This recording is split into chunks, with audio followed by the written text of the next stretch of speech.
Buenas, então vamos lá, vamos falar sobre linhas, né, horizontal e vertical, funções de plotagem de linhas horizontal e vertical, que antigamente tinha um problema, e a gente vai falar sobre isso, mas parece que foi resolvido, tá? Então vamos falar sobre isso, mas antes de mais nada, como sempre, né, não se esqueça, deixa um like aí, se inscreva no canal, ajuda a gente bastante, tá? O YouTube pune bastante o produtor que não tem engajamento, né, então de fato aí ajuda a gente. Legal? E como sempre, links importantes, repositório de códigos, principalmente, né? Acesse app.link/códigos para você baixar todos os códigos abertos, inclusive esse que a gente vai ver aqui hoje, né? Grupo do Facebook e, sempre na dúvida, né? www.scapp.link e você vai encontrar todos os links importantes aí, relevantes que a gente tem para te oferecer, beleza? Então vamos lá, vamos começar. Bom, essas funções de plotagem de linhas horizontal e vertical, tá? Então a gente vai ver aqui, vou até deixar aberto aqui, nas funções gráficas, a gente tem essas funções horizontal line e vertical line aqui embaixo, que não são não são novas necessariamente em termos de implementação, mas elas nunca funcionaram de forma esperada, né? Algo que eu já cheguei a comentar aqui no canal na época, quando as funções apareceram, que na verdade o que ela fazia era reproduzir basicamente o que a função plot faz, né? E qual que era o problema que ocorria? Porque a gente sabe que o Profit, da forma que ele funciona, ele executa o nosso código barra por barra, né? Então, portanto, ele vem lá da primeira barra disponível no gráfico e vem executando aqui as nossas instruções, né? E vem executando barra por barra. Então, por isso, quando a gente tem uma função de plotagem, vamos supor que seria uma função de plotagem para plotar a máxima do período, ele executa aqui uma plotagem da máxima. No próximo período, a máxima está aqui, o que ele faz? Ele vai plotar nesse valor de máxima, e aí a gente tem a linha fazendo esse formato, né, para conectar esses pontos que estão sendo plotados no gráfico, né? No próximo período, onde é a máxima aqui, e a gente teria o valor aqui, e assim por diante, né? Então, se a gente mandasse plotar, né, o valor de máxima, simplesmente aqui com a função plot, máxima, né, ou high, esse seria o resultado que a gente veria. Que era exatamente o que estava acontecendo com a plotagem da horizontal line. Se a gente fizesse horizontal line, né, antes, né, horizontal line high, né, acontecia a mesma coisa. Agora, claro, isso não é o comportamento esperado, né? Eventualmente eles corrigiram, porém ainda tinha alguns problemas, né? Ela não atualizava com os valores mais recentes, né? Porque a ideia de você querer plotar uma linha horizontal, né? Perdão, por exemplo, se nesse candle eu defino que eu quero plotar o valor de máxima como essa linha horizontal, o que eu quero é que ela plote uma linha horizontal que venha lá desde a primeira barra até a mais recente, ou até transcenda isso, né? Até a escala aqui do gráfico de preço, para justamente, né, formar essa linha horizontal. Esse era o comportamento esperado, né? Então parece que isso foi corrigido, tá? Então eu tenho um exemplo aqui no fundo para você, né? Onde eu estou fazendo algo um pouquinho diferente, eu vou mostrar aqui na prática, né? Mas basicamente eu estou plotando aqui pela horizontal line, que se a gente observar os parâmetros dela, né? São dois, Y, né? Que se refere à escala do preço Y, né? A gente sabe, gráfico comum, plano cartesiano, né? Usa a escala X como a nossa escala horizontal e Y, né? Normalmente a nossa escala vertical, né? Então, quando a gente fala um valor Y, a gente está falando um valor nessa escala vertical que se refere ao preço, né? Então, é isso que ele está querendo dizer aqui, né? Então, um valor de Y, vamos voltar aqui para ele mostrar, o valor de Y nada mais é que um valor na nossa escala do preço, ou do pontos aqui no caso do índice, né? E um segundo parâmetro, cor, né? Ele note que ele diz que é opcional, então se você não especificar uma cor, ela funciona, né? Com uma cor, se não me engano, é um cinza escuro, tá? Eu especifiquei aqui uma coloração justamente para diferenciar, né, a nossa linha de máxima e de mínima. Então, perceba que eu estou plotando aqui primeiro a horizontal line mínima do dia, low D, função low D, que retorna a mínima de um número determinado de dias atrás, né? Então, como eu estou usando low D 0, ou seja, do dia atual, ele retorna a mínima do dia atual. E colore essa linha horizontal de vermelho. Então, você percebe aqui embaixo essa linha no menor valor que esse dia teve, né, em vermelho. né? E plotando novamente, agora de forma correta, né? Horizontalmente, desde do ponto que foi definida, né? Tanto para frente como para trás, não importa, né? Então, esse é o comportamento que a gente esperava, tá? E o mesmo a gente faz aqui para a máxima, né? A diferença é que eu uso a função high_d, né? A máxima do dia, ele diz que retorna a máxima de um número determinado de dias atrás. Novamente eu estou usando 0. E verde-limão aqui só para diferenciar, tá? Eu vou mostrar alguns exemplos mais customizados aí, mas é só para te mostrar, né, o comportamento agora esperado dela e de fato funcionando, né? E tanto é que eu deixei aqui um replay para a gente observar ela funcionando no período em gráfico aberto, né? Que é o que na verdade que interessa. Então, se a gente observar aqui, né, eu vou dar um play, eu já pré-gravei isso aqui justamente para facilitar a nossa vida, né? Note que eu estou usando um Renko e a mesma informação, né? A mínima do dia em vermelho e a máxima do dia em verde, tá? Só observe uma coisa aqui, quando a gente abre um novo dia, né? Perceba que a gente está aqui no momento, né, em que abriu esse dia, né? Plotando o valor de máxima e o valor de mínima, né? Você vai observar esses 4 boxes aqui do Renko, né? Sempre lembrando que o Renko, ele representa esse gap de abertura com esses boxes cinzas, tá? Mas eles não representam movimentação ou negociação de preço, tá? Então ele representa aqui o gap, por isso que a linha vermelha não tá, por exemplo, aqui, né? Porque ele não considera isso aqui como um preço, mas na verdade uma representação apenas desse gap, né? A gente vai ver agora, conforme eu vou rodar aqui o replay, a gente vai vendo esses valores sendo alterados. Note que conforme a máxima do dia foi subindo, a nossa linha verde foi acompanhando, né? E eventualmente ela parou, né? Estabeleceu-se uma máxima do dia, a linha horizontal verde fica ali fixa, né? E agora é a vermelha, ou seja, a da mínima, que vai acompanhando a movimentação aí do preço, beleza? Então agora sim, comportamento esperado, tanto no mercado fechado quanto no mercado aberto, então a gente pode usar a linha, ou a função, né, perdão, horizontal line aí de forma correta, beleza? Mas vamos, como eu falei, né, mostrar um exemplo, algo um pouco mais prático, né? Isso aqui pode ser interessante para caso você queira fazer aí suas demarcações de níveis, né? Mas eu acho que dá para a gente customizar um pouquinho mais aí, fazer algo um pouquinho mais aplicável, né? Então vamos ver isso aí. Legal. Então vamos continuar, só que agora eu quero mostrar, então vou abrir aqui um segundo layout, um segundo código, que eu quero mostrar que essa função, ela pode ser usada também em outros indicadores, tá? Em indicadores externos. Você não precisa simplesmente plotar essas linhas horizontais no gráfico de preço, né? Então note que eu tenho um segundo indicador aqui, né? Que também faz parte desse mesmo código, tá? Onde eu coloquei uma variável chamada indicador justamente para te mostrar que você poderia usar qualquer indicador. Eu estou usando o RSI, então a gente calcula o RSI de 9 períodos do tipo clássico, né? Armazena nessa variável chamada indicador. A gente faz a plotagem desse RSI em amarelo, para a gente ter aqui como referência, né?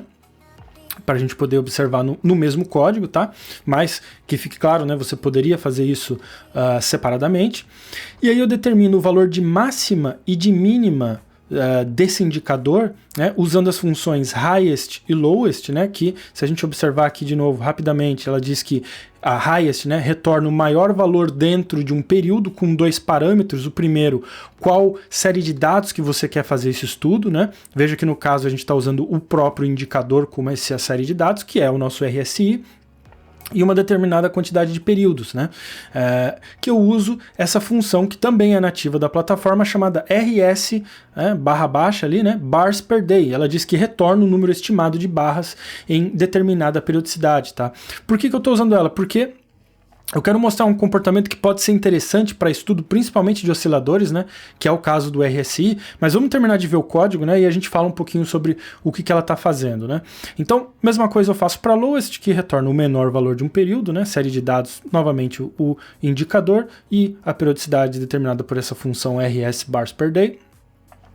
E aí eu faço plotagem aqui de 4 linhas horizontais, tá?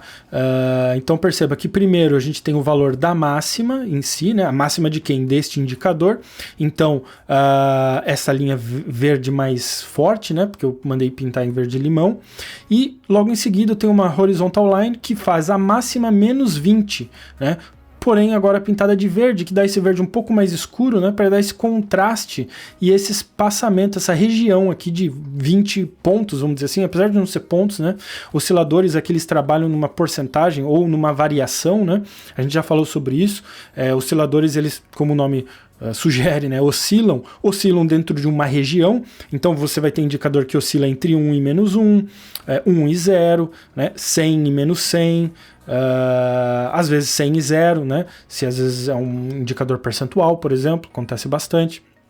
Então, por exemplo, no caso do RSI, ele varia entre 0 e 100, né, então a gente está determinando aqui essa região de 20, né, com o maior valor dentro de um determinado período, né, e 20 pontos, vamos dizer assim, né, 20 unidades aí, como você queira chamar, para baixo, né.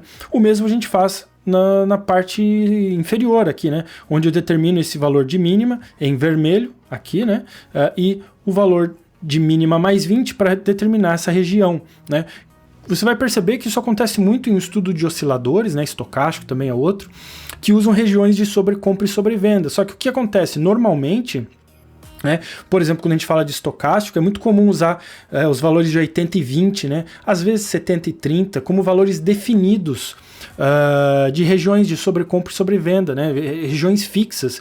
Só que o que pode ser interessante agora com essa funcionalidade aqui, né, a gente transformar essas regiões em algo mais flexível, de acordo com como o preço está se comportando, né. Então, por isso que eu estou usando aqui a função RS Bars per Day, porque o que ela faz? Ela observa quantas barras em média você tem num dia para um determinado período. Então, quando eu estou no gráfico de 60 minutos, ele vai ver quantas barras eu preciso de 60 minutos para determinar um dia. E ele vai fazer o cálculo para mim. E aí eu preencho aqui, né, no meu indicador. Né? Então perceba que o que acontece como resultado total, eu estou sempre acompanhando, né, as barras mais recentes para determinar, né, essa minha região de 20, de sobrecompra e sobrevenda, né, com essa amplitude de 20 para ambos os lados, né, tanto aqui quanto aqui. Porém, elas não estão fixas naquele valor constante, né, de 0 a 20, 80 a 100, né, pode perceber, né, ela não está, ela está em 28, 84 com 48, 84. Se eventualmente esses valores vão se alterando, né, nos próximos períodos, a nossa linha vai respondendo a isso, né, e vai se movimentando de acordo, né? Então eu acho que ela responde de forma mais fiel ao que o preço tem feito, né, ou até mesmo como o indicador se comporta naquele específico ativo, né? Então a gente pode ter aí, né, comportamentos um pouco diferentes em ativos diferentes, né, e não sempre ficar preso com a mesma interpretação, né, de 20, 80 vai funcionar para tudo e para todos, né? Então poderia até diminuir um pouco aqui essa amplitude, só para ficar um pouco mais justa, né? Pra gente, por exemplo, 10 aqui, né, você começa a perceber aqui talvez regiões importantes para ficar observando, né? Então, agora sim uma aplicação interessante, né, que a gente pode usar essas linhas horizontais aí, né, de forma correta, beleza? Então, eu vou deixar esse código também, né, todos juntos lá no nosso repositório de códigos. E por último, né, para a gente deixar completo, eu vou falar um pouquinho sobre a linha vertical, porque da mesma forma que a gente tem, né, a horizontal line, agora a gente tem a função vertical line, tá? Então, vamos falar sobre ela também. Legal, então vamos falar sobre a vertical line, tá? A vertical line é um pouquinho mais simples, mas eu queria fazer algumas ressalvas também para deixar completo aqui, né? Já que eu falei que ia mostrar as duas, né? A vertical line, a gente observa aqui, ela diz que adiciona um estudo vertical e um indicador, né? E o parâmetro agora, em vez de um valor na nossa escala Y, né? Que a gente conversou que era a escala do preço, agora ele vai precisar um valor na escala vertical, que é a escala do tempo, né? Então, ele, na verdade, precisa de uma data, né? Então, se a gente observar aqui, ele diz que é uma data no formato inteiro, né? E uma coloração novamente opcional, como a gente já viu anteriormente, tá? Data, lembrando, no formato Easy Language, tá? Eu tenho um artigo lá na Wiki sobre o formato Easy Language, né? Como funciona, tá? Já falei sobre isso também anteriormente, né? Onde a gente tem aqui o ano, né? O mês e o dia. Tá? E eu queria aproveitar para mostrar uma coisa na documentação, né? Porque a própria documentação fala sobre a vertical line, né? Ela diz que é uma data com formato 1AAMMDD. Só uma primeira observação, tá? 1 aqui não é fixo, tá? Acho que, não sei se o pessoal não conhece exatamente como a função funciona, mas o 1 refere-se a anos, né? De 2000 para frente, tá? Então, na verdade, seria quase como determinar o milênio, né? Não é bem isso, mas é basicamente isso. Por exemplo, se eu usasse 0, né, eu poderia usar, então, por exemplo, entre o ano 1000 a 1999. Né? Então, por exemplo, se eu estivesse fazendo um estudo do ano de 1994, eu usaria 0,94, tá? E aí, claro, 1,94 significaria dizer 2094, claro que a gente não tá nem perto, né? Mas é só para você entender, não é um valor fixo, não, tá? 1 aqui. É que 1, claro, provavelmente é o mais usado, porque agora a gente vai tender a usar estudos mais deste milênio, né? A partir do ano 2000. Então, mas fica aí a informação para ficar mais completa, né? Que a documentação deveria ter informação completa, não baseado em suposições, né? E outra observação que a gente precisa fazer é que isso aqui está errado, tá? Então, ele diz que você poderia plotar a vertical line com a função current date, né? Que retorna a data atual no formato easy language, subtraindo 1, né? Que é um número inteiro, tá? E eu vou te mostrar que isso você não pode fazer esse tipo de cálculo, né? Porque data no formato easy language é um número inteiro, mas é uma combinação de valores, tá? Não é um valor contínuo, né? Corrente, como a gente viu. Então, por exemplo, nesse exemplo aqui a gente tem 1230603, significa o quê? 3 de junho de 2023. Então, se eu alterar para 02, a gente tem ele plotado na última barra do dia 2, né? Do dia 2 do 6 de 2023, né? Então, 1, a gente vai pro dia 1, né? Agora, qual que é o problema disso, tá?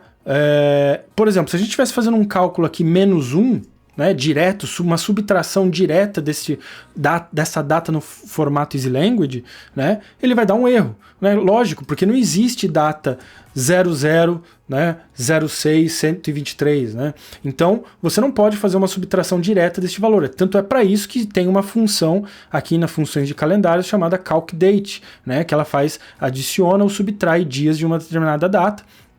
Você usa uma data referência e quantos dias você quer mudar. Se você quer adicionar um dia, você põe mais 1. Se você quer subtrair um dia, você põe menos 1 nesse parâmetro, né, days change, e a data de referência é a data que você quer adicionar ou subtrair, tá? Então, você não pode subtrair direto data, né, de valores numéricos aí inteiros, beleza?